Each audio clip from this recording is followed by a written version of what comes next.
안녕하세요. 건강 365 아나운서 최인경입니다. 척추 질환의 위험에는 척추관이 좁아지는 협착증도 있습니다.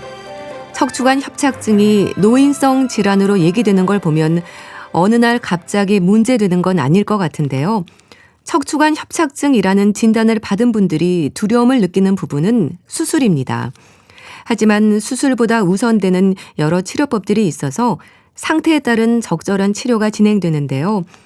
어쩔 수 없이 수술적 치료가 필요한 경우라면 수술 시기나 방법도 중요하지 않을까 싶습니다.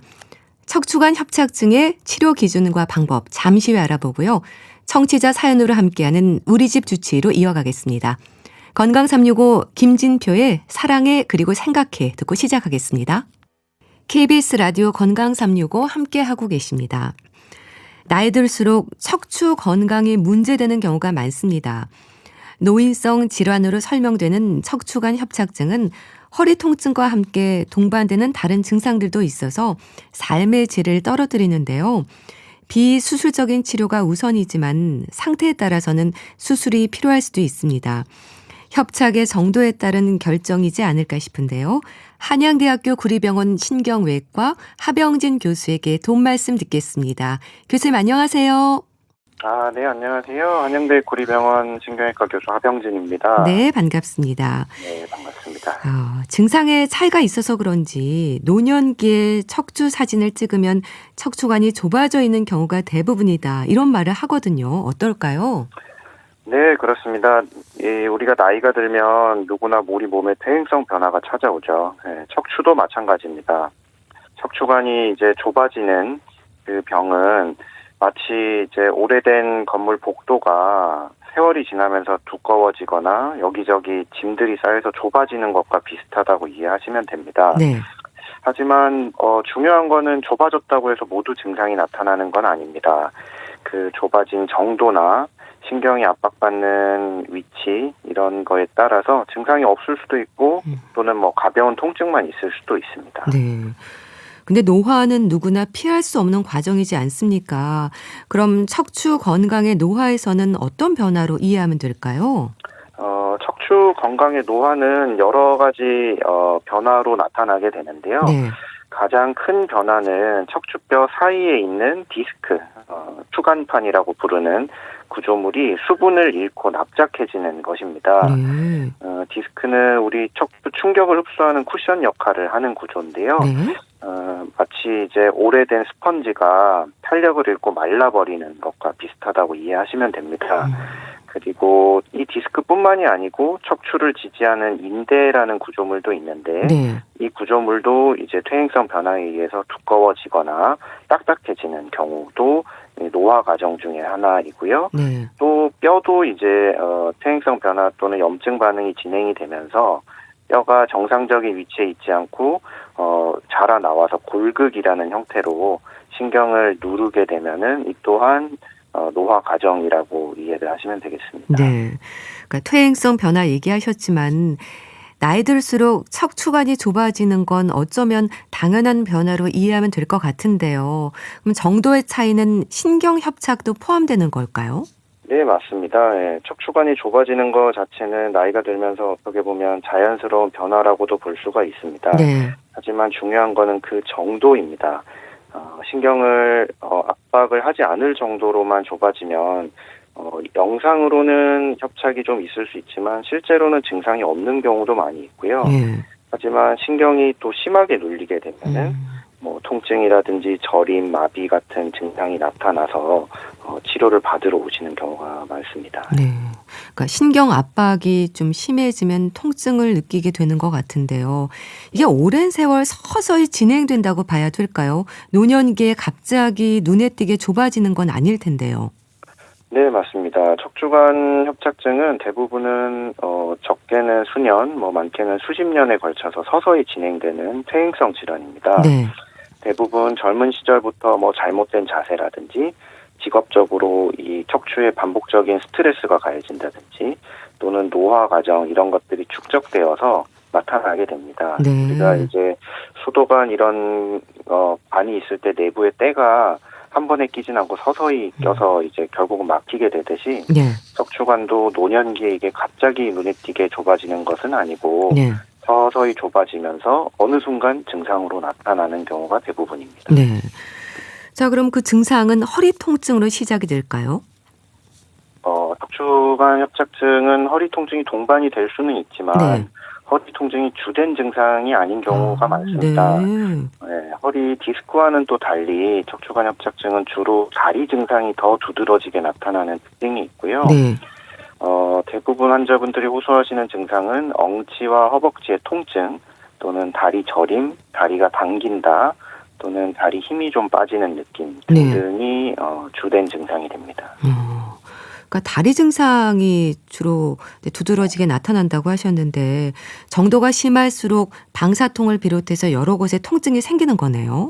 네, 그렇습니다. 척추관이 심하게 좁아져서 신경 압박이 심해지면 네. 통증 범위도 넓어지고 그 강도도 심하게 나타나게 됩니다.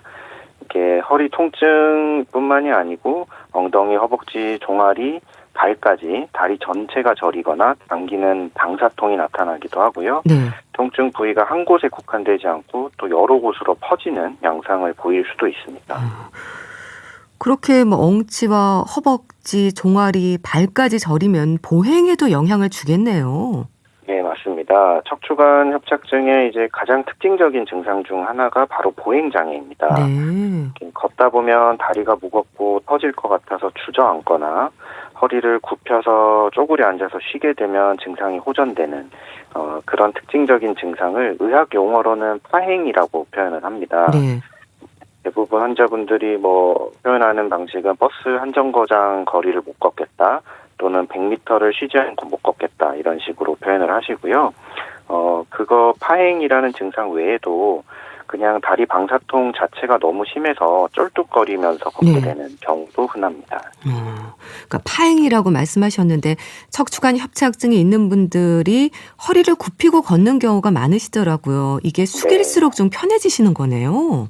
네, 이게 해부학적으로 이제 척추관 자체가 허리를 굽히게 되면은 일시적으로 그 공간 자체가 넓어지면서 신경 압박이 줄어들면서 통증이 완화되는 겁니다. 네. 그러니까 마트에서 이제 앞에 카트에 몸을 지지해서 걸으면 이 척추관 협착증이 있는 분들은 허리 통증뿐만 아니고 다리 증상이 완화가 되게 됩니다. 네. 그래서 이게 다른 사람들이 보기에는 힘들어 보일 수도 있는데 네. 환자 본인은 그렇게 해야 통증이 줄어들면서 네. 걸을 수 있기 때문에 자연스럽게 이제 그런 자세를 취하게 됩니다. 그러시군요.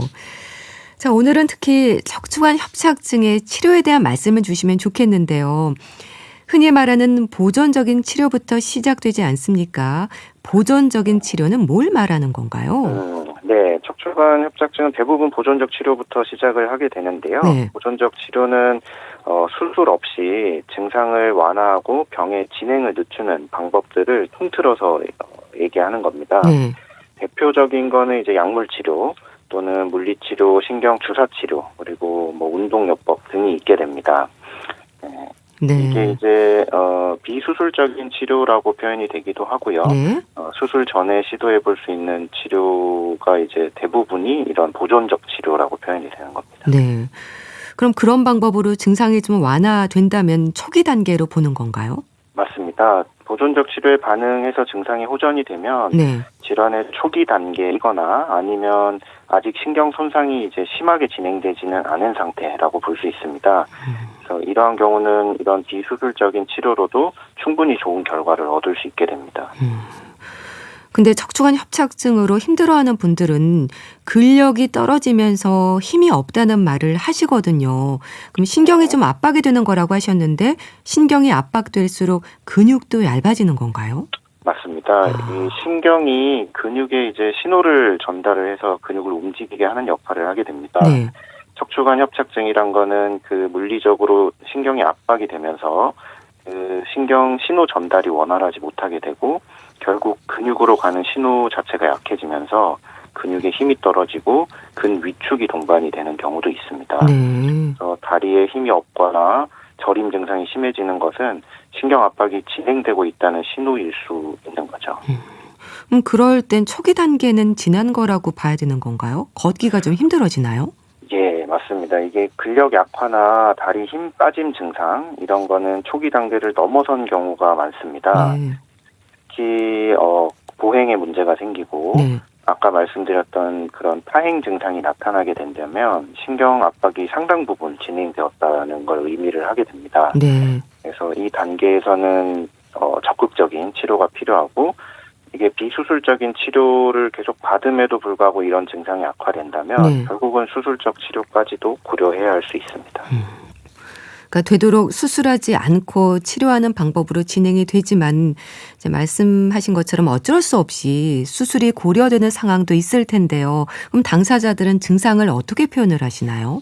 네, 수술을 이제 받으러 오시는 분들 또는 처음 초진으로 오시는 분들도 마찬가지지만 네. 대부분 공통적으로 호소하시는 증상은 이렇게 보행할 때 이제 다리 통증 때문에 힘들다. 네. 조금만 걸어도 다리가 터질 것 같다라고 표현하시는 분도 있고요.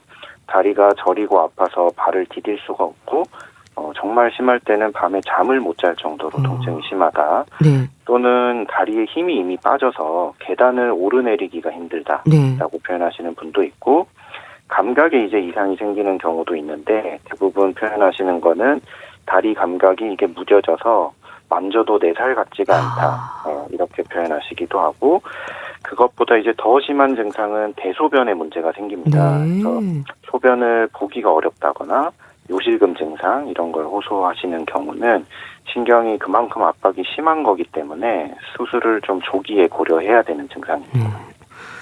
그럼 이거는 CT나 MRI로 확인을 하면 상태를 알 수 있는 건가요? 맞습니다. MRI는 척추관 협착증 진단에서 가장 중요한 검사입니다. 네. MRI가 볼 수 있는 그런 해부학적 구조물들에는 신경 그리고 인대, 근육 이런 거를 보는 건데요. 네. 척추관이 얼마나 좁아졌는지를 선명하게 보여주는 검사이고요. 네. 그리고 CT는 뼈의 상태를 더 자세히 볼 수 있는 검사입니다. 그래서 보통 척추관 협착증에 대한 치료에 있어서 CT 검사의 의미는 대부분 수술을 계획할 때 보조적인 수단 정도로 사용이 됩니다. 네. 참 수술에 신중해야 하는 것도 맞지만 치료 시기도 중요하지 않을까 싶습니다.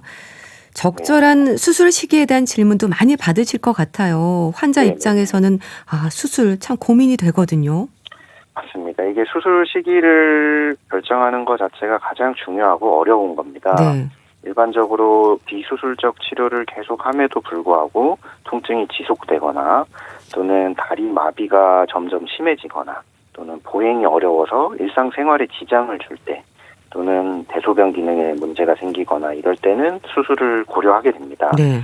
환자분들 입장에선 고민이 굉장히 많이 되실 겁니다. 혹시 이게 수술하다가 잘못되면 어떡하지? 네. 수술 안 하고 최대한 버텨볼 수 있을까? 이런 걱정들을 많이 하시는데요. 중요한 것은 정도의 차이입니다. 너무 오랜 기간 수술을 미루다 보면 신경 손상이 이게 영구적으로 진행되는 경우도 생기거든요. 네. 그런 경우는 수술을 해도 회복이 좀 만족할 만큼 이루어지기가 힘든 경우도 있습니다. 그러니까 너무 오래 방치하면 신경 기능을 회복하기 어렵게 되는 경우도 있는 거네요. 그렇습니다. 이게 신경은 한번 손상되면은 정상으로 회복하는 거는 매우 어려운 일입니다. 네. 이렇게 비유를 하자면 오랜 기간 압력을 받아온 고무 호스가 결국은 삭거나 터져버리면은 이게 연결을 하기가 어렵잖아요. 네. 신경도 이게 심하게 오래 눌리면은 회복이 어려워지는 겁니다. 특히나 이제 마비가 동반되거나 네. 감각에 이상이 생기거나 대소변 문제가 생기는 경우 이런 경우는 응급으로 수술을 고려하기도 하고요. 네. 그거를 해서 이제 신경 손상 자체를 최소화하고 기능을 회복시키는 그런 치료가 중요하게 됩니다. 네. 그래서 이게 오래 방치하는 거는 절대 추천을 드리지 않고 그 전에 수술에 대한 두려움은 물론 다들 있으시지만 전문의랑 충분히 상담을 미리 하시는 게 네. 중요한 겁니다. 네. 자, 그러면 수술에 대해서 좀 알아보겠습니다. 최소 침습 수술이라는 말을 많이 하는데 좀 설명을 해주세요. 네, 최소 침습 수술은 말 그대로 이 절개 자체를 최소한으로 하는 거고요. 네. 수술을 진행하는 데 있어서 그 병적인 구조물, 문제가 되는 구조물들을 제거하는 게 저희 수술의 목표인데 네. 그 과정에서 정상적인 구조물들의 손상을 최소화시키는 겁니다. 그래서 과거에는 허리 수술을 한다라고 하면은 크게 절개를 해서 척추를 지지하고 있는 근육을 옆으로 벌려서 네. 크게 이제 뭐 뼈를 뜯어내고 인대를 최대한으로 제거하고 이런 방향으로 수술을 했다고 하면 네. 최근에는 그 절개 또는 어떤 근육에 대한 손상을 최소화하기 위해서 현미경이나 뭐 내시경 이런 걸 이용해서 구멍을 작게 내서 수술을 진행하게 됩니다. 네. 절개 자체를 최소화하는 거라고 하셨는데, 그러니까 출혈이라든지 감염 위험을 줄여줄 수 있겠네요. 네, 그럼 이거는 방법은 수술로 신경이 지나는 길을 좀 넓혀주는 건가요? 맞습니다. 예, 절개 부위를 이제 최소한으로 가져가기 때문에 출혈 자체도 적고 그만큼 감염 위험도 낮아지게 되는 겁니다. 네. 이렇게 주변 근육이나 조직의 손상이 적을수록 사실 수술하고 나서 회복이 그만큼 빨라지는 거거든요. 네. 통증도 덜하고. 그래서 우리가 수술을 하는 방식의 차이는 있지만 대부분의 목적은 척추관 자체를 넓혀서 네. 신경이 지나가는 길을 확보해주는 거거든요. 그래서 그 길을 좁게 만드는 뼈라든지 인대 등 신경을 압박하는 구조물들을 제거하는 게 궁극적인 목표입니다. 네. 뭐 현미경, 내시경으로 진행이 된다고 말씀하셨는데 단일공, 양방향 수술 기법에 대한 얘기도 많던데 이것도 좀 네. 설명해 주세요. 네, 이제 최근에 이제 척추 내시경 수술이 많이 발전했습니다. 최소 침습 수술의 대표적인 방법으로 자리를 잡았고요. 네. 구멍을 낸다고 해서 이제 뭐 단일공, 뭐 양방향 이런 식으로 부르는데 그 구멍을 몇 개 내느냐의 차이입니다, 결국은. 그래서 뭐 궁극적인 목적은 똑같지만 구멍을 하나 내서 네. 그 구멍을 통해서 내시경과 수술 도구가 모두 들어가는 게 단일 내시경 수술이고요. 양방향 내시경 수술은 구멍을 2개 내서 한쪽으로는 내시경, 한쪽으로는 수술 도구를 넣어서 수술하는 방식의 차이입니다. 네. 내시경을 통한 수술법은 국소 마취로도 가능할까요? 네, 맞습니다. 환자분 상태와 수술 범위에 따라서 다르지만 네. 내시경을 이용한 일부 최소 침습 수술은 국소 마취 또는 부분 마취로도 가능합니다. 네. 대부분 이제 전신 마취에 대한 부담이 있는 고령 환자나 또는 만성 질환을 많이 가지신 환자분들에게 유리한 수술 방법이죠. 회복은 어느 정도의 시간이 필요할까요? 최소 침습 수술의 가장 큰 장점 중 하나가 회복이 빠르다는 것입니다. 네. 보통 수술 후 다음 날부터 바로 보행이 가능하고 며칠 내로 퇴원을 해서 일상생활로 바로 복귀하실 수가 있고요. 네. 물론 이게 개인의 회복력이나 수술 범위에 따라 차이는 좀 있을 수 있지만 과거에 이제 이루어졌던 그런 절개 수술에 비해서는 훨씬 더 빠른 회복을 기대할 수 있고 네. 어떤 출혈이라든지 감염 등의 합병증 빈도도 훨씬 적기 때문에 큰 장점이라고 볼 수 있죠. 네. 수술에 대해서 설명해 주셨는데요. 이제 어떤 방법이든 수술이 부담인 건 사실이고요. 특히 노인들에게는 다른 만성 질환을 앓고 있는 경우도 많아서 걱정이 될 겁니다. 네. 척추 수술의 위험성이랄까요? 어떻게 생각하면 될까요? 모든 수술은 항상 일정 부분 위험성을 동반하는 게 사실이죠. 네. 특히 고령 환자분들은 고혈압, 당뇨, 심장질환, 콩팥질환 이런 만성질환을 가지고 계신 경우가 많아서 네. 아마 더 걱정이 되실 겁니다. 하지만 최근 척추 수술은 기술과 장비가 많이 발전해서 과거에 비해 훨씬 안전해졌습니다. 네. 그리고 수술 전에는 수술하는 환자분의 전신 건강 상태를 평가하는 그런 시스템도 다 갖추고 있습니다. 네. 그래서 위험 요소를 최소화하고 그리고 마취과 의사 선생님이랑도 협력해서 환자 상태를 모니터링하면서 진행을 하기 때문에 환자분들이 물론 걱정은 되시겠지만 네. 중요한 거는 이런 숙련된 의료진과 충분히 상담하고 그리고 본인 건강 상태를 의료진에게 정확하게 전달을 해주는 것이 중요하다고 할 수 있습니다. 네. 척추관 협착증에 대해서 쭉 알아봤는데요.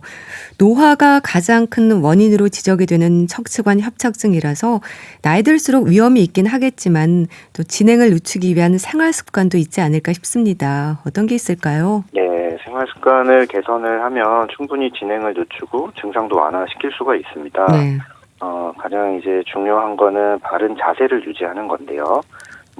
최근에 이제 젊은 환자분들도 척추 질환을 많이 앓는 이유는 스마트폰을 이용하는 시간이 많다든지 네. 또는 업무상에 나쁜 자세로 오랜 한 자세를 유지한다든지 이런 것들이 영향을 주게 되거든요. 네.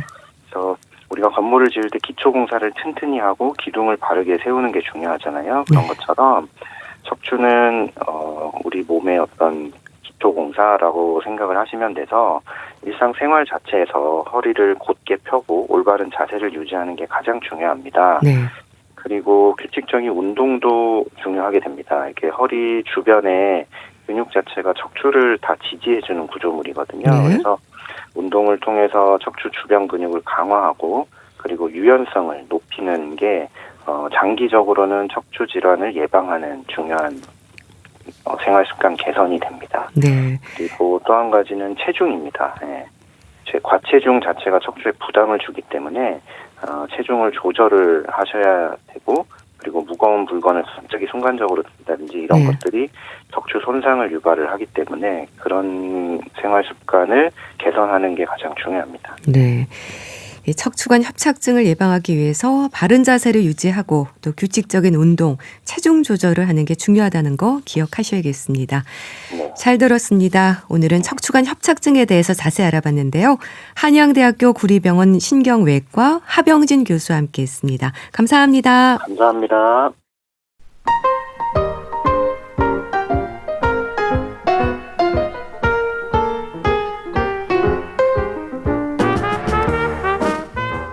건강한 하루의 시작. KBS 라디오 건강 365.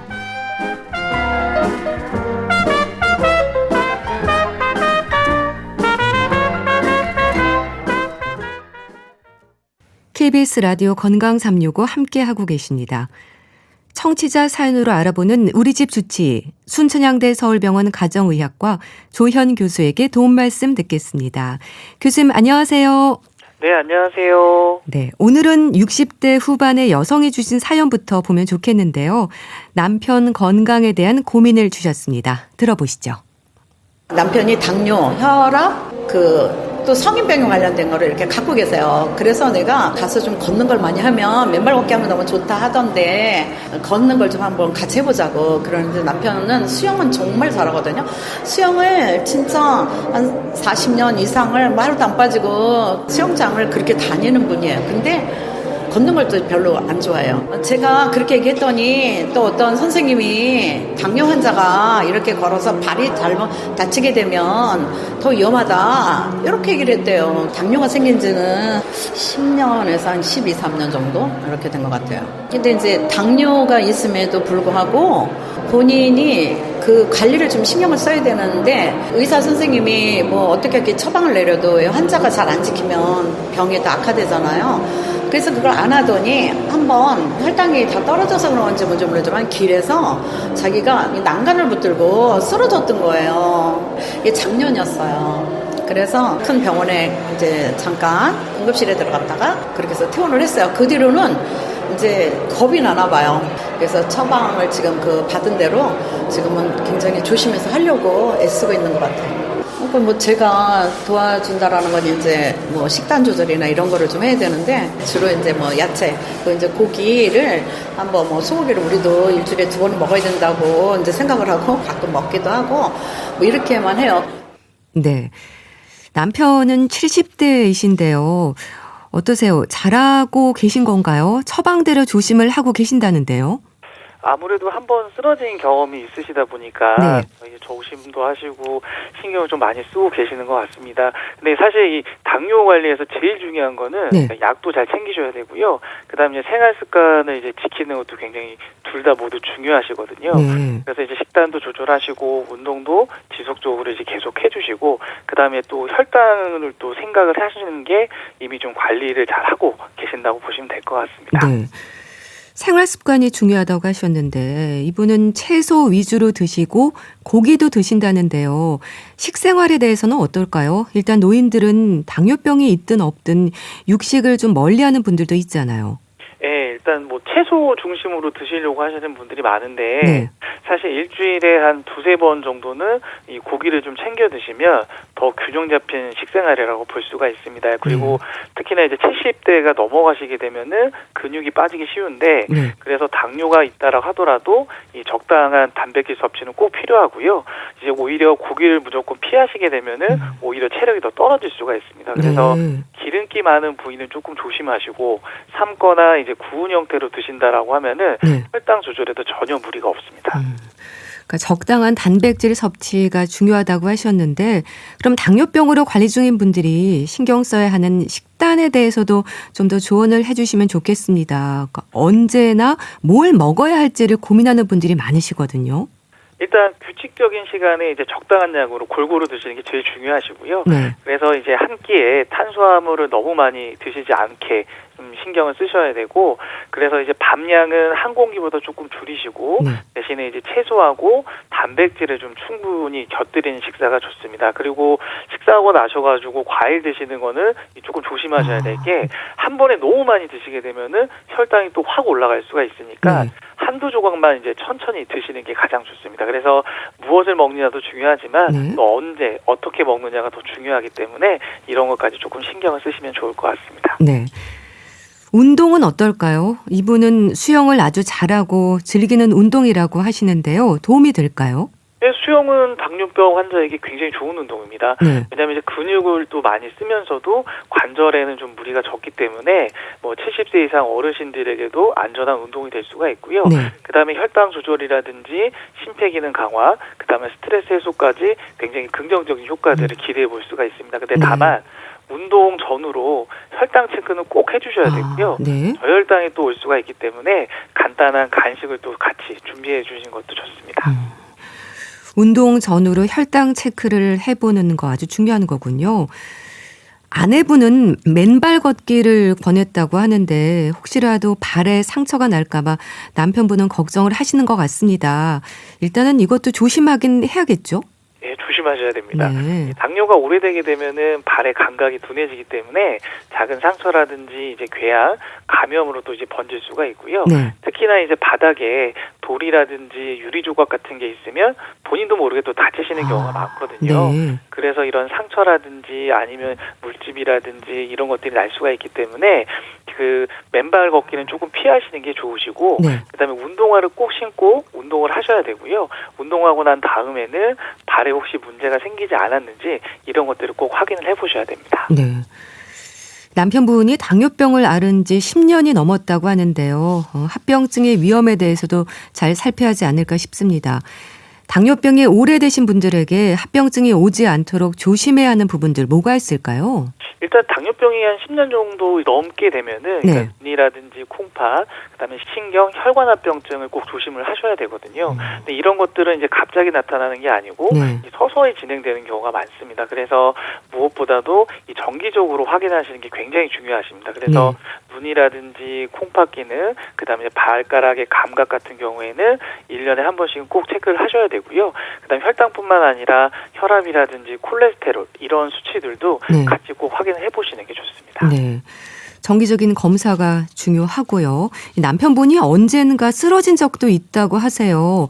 저혈당이 원인이었던 걸로 기억을 하신다고 하는데 그럴 수 있는 건가요? 예, 충분히 그럴 수 있습니다. 네. 왜냐하면 당뇨병 치료를 받고 계시는 분이 뭐 식사를 거르신다거나 과도하게 이제 움직이시게 되면은 혈당이 급격하게 떨어지면서 어지럽고 식은땀이 나고 심하면 이제 실신까지 올 수가 있습니다. 그리고 특히 이제 나이가 많은 분들일수록 이런 저혈당 증상을 잘 못 느끼시는 경우가 많기 때문에 네. 더 위험하실 수가 있거든요. 그래서 이 저혈당은 좀 위험하기 때문에 식사를 거르지 않고 운동하기 전에는 간식을 가볍게 챙기시고 무엇보다도 혈당을 좀 자주 확인하시는 게 좋습니다.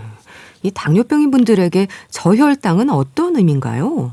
그러니까 쉽게 말하면 우리가 혈당이 높은 것만 걱정들을 많이 하시거든요. 예. 근데 저혈당은 그 고혈당보다 더 위험한 상황이라고 생각을 하시면 됩니다. 있습니다. 이게 특히가 나이가 드실수록 이 저혈당 증상을 잘 못 느끼시기 때문에 그냥 넘어지신다거나 아니면 이제 쓰러지신다거나 이런 걸로 이어지게 되면은 골절이라든지 뇌 손상과 같은 2차 사고로 또 연결이 될 수도 있고요.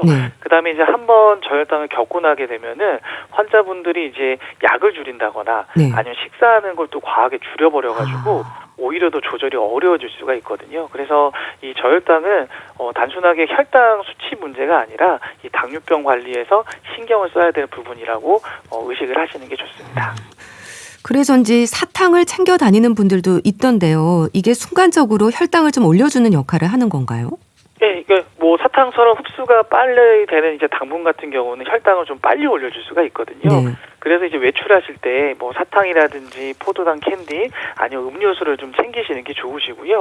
만약에 저혈당 증상이 나타났다라고 하면은 사탕을 한두 개 정도 드시고 15분 뒤에 다시 상태를 확인하시는 게 좋습니다. 그래서 이런 식으로 잘 대비만 하신다라고 하면은 저혈당은 충분히 예방할 수가 있습니다. 네. 또 그런 의미에서도 평소 관리가 중요할 것 같은데요.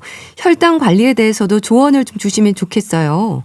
일단 식사는 거르지 않는 게 좋으시고요. 그다음에 이제 채소하고 단백질은 충분히 드시는 게 좋습니다. 그리고 운동은 꾸준하게 해주시는 게 좋은데 매일 30분 걷기만 해도 충분하기 때문에 너무 무리해서 하지 마시고요. 그다음에 이제 저혈당이 걱정되시는 경우에는 규칙적인 식사와 함께 혈당을 잘 체크를 하시는 게 좋고, 그다음에 이제 응급시 사용할 수 있는 사탕 같은 거를 미리 준비해 두시는 게 좋습니다. 네. 또 앞서 합병증이 오지 않도록 조심하라고도 말씀 주셨는데요. 한 번 쓰러지신 후로는 이분도 관리에 신경을 쓴다고 하십니다. 사연 주신 분을 비롯해서 당뇨병으로 관리하신 지 10년 이상인 분들에게는 또 늘 합병증이 걱정이지 않습니까? 강조하고 싶은 말씀 뭐가 있을까요? 그러니까 합병증을 이제 조기에 발견하고 관리를 하신다라고 하면은 이 진행도 늦출 수가 있고 이 치료가 잘 되거든요. 그래서 정기적으로 이제 눈 검사라든지 콩팥 기능 검사, 그다음에 이제 신경 검사, 그다음에 이제 발 관리를 필수적으로 해주셔야 되고요. 혈당뿐만 아니라 혈압이라든지 이런 콜레스테롤 수치도 같이 체크를 하시는 게 굉장히 중요하십니다. 그리고 나이가 많은 분들일수록 이 저혈당의 위험이 높아질 수가 있기 때문에 여기에서도 꼭 신경을 써주신다 이러면은 합병증을 충분히 예방하고 늦출 수가 있습니다. 그리고 아무래도 오랜 세월 약을 드시다 보면요. 임의로 약을 중단하거나 끊기도 하시잖아요. 이 부분에 대해서도 말씀을 주시죠. 사실 당뇨병이라는 거는 이제 쭉 우리가 관리를 해야 되는 만성 질환이기 때문에 약을 중단하시게 되면은 다시 혈당이 올라가게 되고 합병증이 더 진행이 될 수가 있습니다. 그래서 증상이 없다라고 해서 혈당이 이제 정상이란 건 아니고요. 간혹 수치가 좋아졌다라고 하면은 그거는 이제 약물의 효과하고 생활 습관이 같이 누적된 결과일 수가 있기 때문에 중단하시기 전에는 반드시 의료진하고 상의를 하셔야 되고요. 그다음에 꾸준하게 약을 복용하시는 게 혈당을 낮추는 것뿐만 아니라 장기적으로 봤을 때는 합병증을 예방할 수 있는 가장 좋은 방법이다라고 이제 꼭 기억을 해주시면 좋을 것 같습니다. 네, 생활 습관 관리와 함께 약을 꾸준히 잘 챙겨 드셔야겠네요. 자, 이제 다음 사연으로 가겠습니다. 60대 초반 여성이고요. 가슴 통증에 대한 질문을 주셨습니다. 들어보시죠.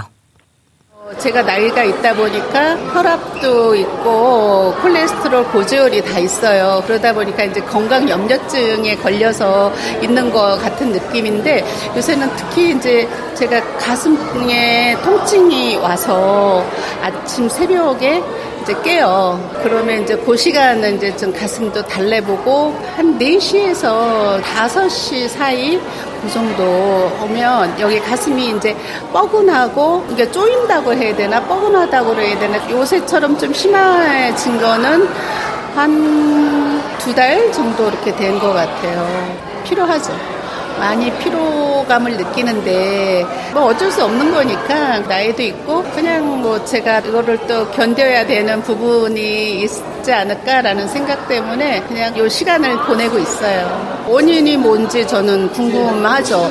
이게 협심증도 이제 제가 의심이 되는 부분이 있고 아니면 또 다른 뭐 문제가 있나라는 생각이 있고 그래서 이게 심장 쪽이기 때문에 제가 이제 콩팥에도 문제가 있나 여러 가지 고민이 돼요.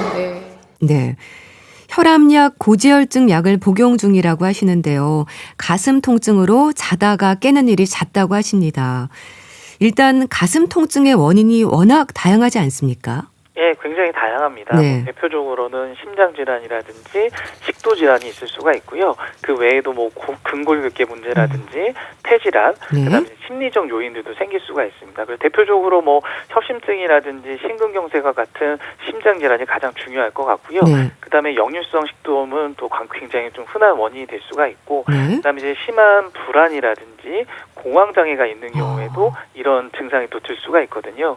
그래서 이 가슴 통증이 있다라고 하면 무조건 심장 쪽이 문제다 네. 이렇게 이제 단정할 수는 없고, 통증이 생긴 시점이라든지 얼마나 지속이 됐는지, 그다음에 어떤 상황에서 더 심해지는지 이런 것들을 종합적으로 보고 원인을 좀 찾아봐야 됩니다. 뭐 심장 질환, 식도 질환, 근골격계 질환 등 여러 질환들을 또 의심해 볼 수 있는 거군요. 흉통의 여러 원인들 중에 사연 주신 분은 특히 새벽 통증을 말씀 주셨고요.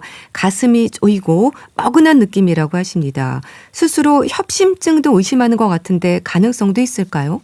이 새벽 시간대 그리고 이제 안정시에 발생하는 흉통이라고 하면은 이 협심증이 어떻게 보면 대표적인 증상 중에 하나일 수가 있거든요. 네. 그러니까 협심증이라는 거는 이 심장에 혈액을 공급해주는 이 관상동맥이 좁아지면서 발생하는 통증이거든요. 네. 그래서 조이고 답답한 느낌이 들 수가 있고, 그 다음에 이제 가슴 중앙에서 시작해서 턱이나 왼쪽 팔로 퍼질 수 있는 통증들이 동반이 되게 됩니다. 그리고 사연 주신 분처럼 고혈압이라든지 고지혈증이 있는 경우에는 아무래도 혈관 건강이 안 좋을 가능성이 높기 때문에 네. 심장질환 가능성에 대해서 반드시 한번 체크를 해보셔야 됩니다. 네. 증상이 생긴 지 2달 가까이 된다고 하는데 점점 심해지나 봅니다. 근데 아직 심장내과 진료를 받은 적은 없으신가 봐요. 이제 검사를 받아볼 필요가 있다고 말씀 주셨는데 검사를 한다면 어떤 검사가 필요할까요? 일단 2달 가까이 증상이 지속되는 경우에는 더 이상 미루지 말고 빨리 검사를 받아보시는 게 좋으시고요. 네. 병원에 가시게 되면은 우선 기본적으로 심전도 하고 혈액 검사를 통해 가지고 심장 근육에 손상이 있는지를 우리가 간단하게 확인을 할 수가 있습니다. 그리고 나서 필요한 경우라고 하면은 심장 초음파를 통해 가지고 구조적인 문제를 확인해 볼 수가 있고요. 실제적으로 협심증이 강하게 의심이 된다라고 했을 때는 운동 부하 검사라든지 그다음에 이제 관상동맥, 심장 혈관의 상태를 볼 수 있는 이제 CT를 시행을 하게 되고요. 그다음에 이제 필요한 경우라고 하면은 우리가 심혈관 조영술까지 고려를 해보게 됩니다. 협심증이 의심될 수도 있다고 하셨는데 이게 어떤 상태인 건가요? 그냥 말 그대로 협심증은 우리가 심장에 혈액을 공급해주는 심장 혈관인 관상동맥이 좁아지거나 일시적으로 수축을 하면서 심장 근육에 산소라든지 영양 공급이 부족해질 때 통증이 발생하는 상태를 말을 하게 됩니다. 그러니까 쉽게 얘기해서 혈액이 잘 못 가기 때문에 심장 쪽에서 압박감이 느껴질 수가 있고 답답함과 같은 통증이 생길 수가 있고요. 그다음에 이제 특히나 운동을 하시거나 날씨가 춥거나 스트레스를 받게 되면은 심장이 일을 더 많이 해야 되는데 이럴 때 혈관이 좁아지게 되면서 가슴 통증이 발생을 하게 됩니다. 관상동맥이 좁아질 수 있다고 하셨는데 사연 주신 분은 혈압, 고지혈증까지 모두 약을 복용 중이신데 연관이 있을까요? 네, 일단 관상동맥이 좁아지는 가장 흔한 원인은 이제 콜레스테롤이라고 보시면 될 것 같거든요. 그러니까 혈관 안쪽에 이제 콜레스테롤 같은 찌꺼기가 쌓이면서 혈관 안쪽 통로가 점점 좁아지게 되고요. 여기에는 고혈압, 그다음에 이제 당뇨, 흡연과 같은 위험 요인이 동반이 되게 된다라고 하면은 더 빨리 진행이 되게 됩니다. 그래서 사연 주신 분처럼 약을 복용하고 있다라고 하는 거는 이미 그런 위험 요인이 있다는 뜻이고, 약 같은 경우는 이런 혈관이 더 나빠지지 않도록 막아주는 역할을 하기 때문에 신경 써서 이제 약을 복용을 하셔야 되고요. 이분처럼 가슴 통증이 반복이 된다. 그런 경우에는 심장에 대한 검사를 꼭 받아보시는 게 좋습니다. 그러니까 일단 사연 주신 분도 걱정하는 부분이 협심증이니까 좀 협심증에 대한 말씀을 더 자세히 주시면 좋겠는데요.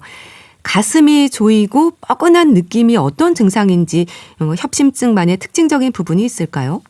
일단 가장 특징적인 거는 이 뻐근하고 이 조이는 듯한 가슴의 통증이 운동을 하시거나 계단을 오르실 때처럼 뭔가 심장에 조금 부담이 되거나 많이 뛰어야 될 때 주로 이제 생긴다는 점이 될 수가 있고요.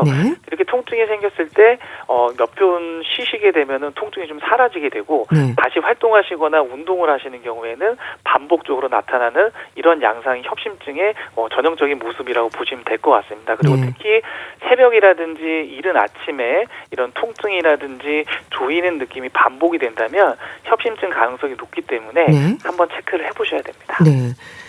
새벽 흉통 말씀하셨는데 이제 협심증 중에서도 특히 새벽 흉통에 대해서는 변이형 협심증에 대한 지적이 있습니다. 그럼 변이형 협심증의 가능성도 있는 건가요? 그러니까 보통 협심증은 움직일 때 많이 생기고요. 네. 변이형 협심증 같은 경우는 가만히 계실 때, 그러니까 특히 새벽이나 이른 아침 때 주무실 때 잘 나타나시게 되거든요. 이거는 그 관상동맥이 일시적으로 이제 수축이 되게 되면서 혈관이 갑자기 좁아지고 이런 흉통이 생기게 되고요. 네. 심한 경우에는 이제 실신이라든지 부정맥이 동반되는 경우가 많습니다. 근데 이 같은 경우에는 새벽에 반복적으로 통증이 생기기 때문에 네. 보통 이게 스트레스나 아니면 이제 위장 문제로 생각하시고 넘기는 경우가 많으신데 이게 반복이 되게 되면은 심장에 대한 검사를 꼭 해보시는 게 좋습니다.